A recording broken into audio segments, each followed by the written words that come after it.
I joined the military when I was 18, turning 19.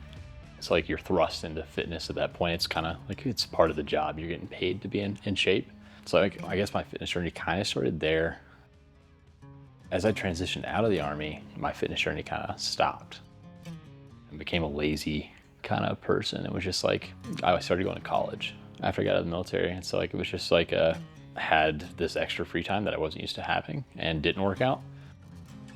I was also struggling with my mental health, like really bad. I was in a really, really dark place getting out of the military. And like, even while I was in, after I got back from my deployment in 2019, I was like struggling mentally. And I still do struggle, definitely, but I think that the burnout, the mental health issues, physical issues really like put me in a spot where like I just put working out on a completely back burner and let my body go to shit.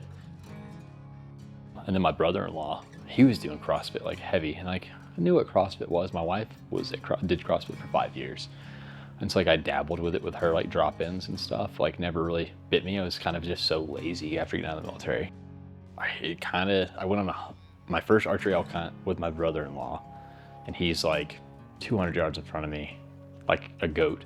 And I am back there just sucking. I'm just absolutely dying. I'm like, I cannot keep up. I physically cannot keep up with this man. If I give it 100% right now, I can't hang.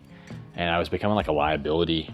And so I was like, okay, what is he doing that I'm not? And it was CrossFit. So after that season kind of came down and winded down, I was like, I'm gonna go to CrossFit. I'm gonna work out.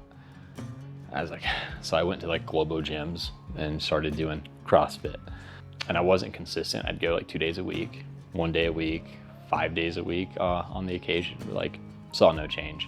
And I think what it came down to is like I was really missing that like community aspect of like the military kind of gave me, and just dropped into ELM one day. I was like, this is what he's doing that I'm not, let's give it a try.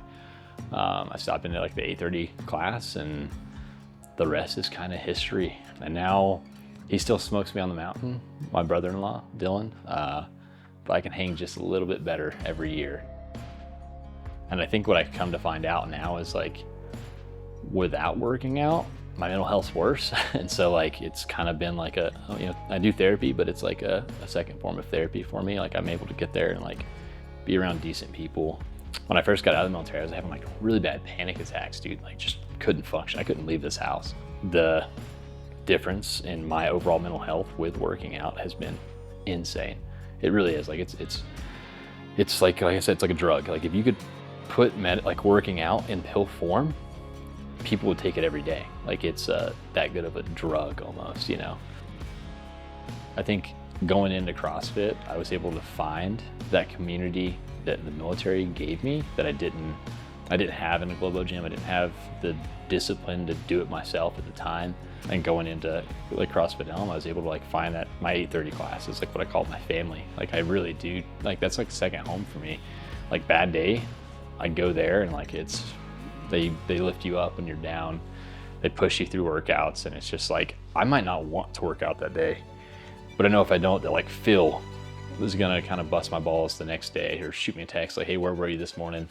And Todd, might give me a hard time about not showing up or what have you. And so it's like one of those things, they hold me accountable when I'm not wanting to hold myself accountable. And I think it's kind of part of my life now. It's like, I don't know if I could, like the days I don't go, it's not that I feel bad about not working out, but I feel bad about like not being there with my people that want me there, you know? Like what if Phil needed me and I didn't show up today because he's having a bad day, and like he half-assed to work out because I didn't push him or what have you.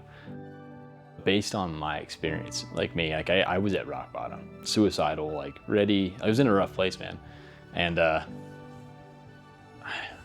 think finding something to live for is like kind of where you got to get to with that place. And I turned to working out.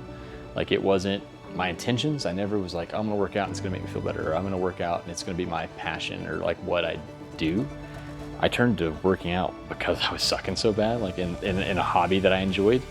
But I'd say find something to live for and know that like there is light at the end of the tunnel. It does pass, and like it comes in waves. Just because it passes doesn't mean it's not gonna come back. But the better thing, like the more you prepare yourself for those hard times, the better you're gonna be when the hard times come. the days that I don't want to go, the days I'm like, damn, that workout sucks, that's gonna kick my ass, I'm gonna be in a pile of sweat on the floor, I don't want to go. Those are the days I probably should go. If CrossFit's that workout, that super hard workout is the hardest thing I do that day, like a little adversity during the day becomes a lot easier. And so that's what I'd say. I'd say that find something that clears your mind, find something hard to do, something challenging, something that pushes you, and find a community around you that can build you up, because nobody can do it on their own.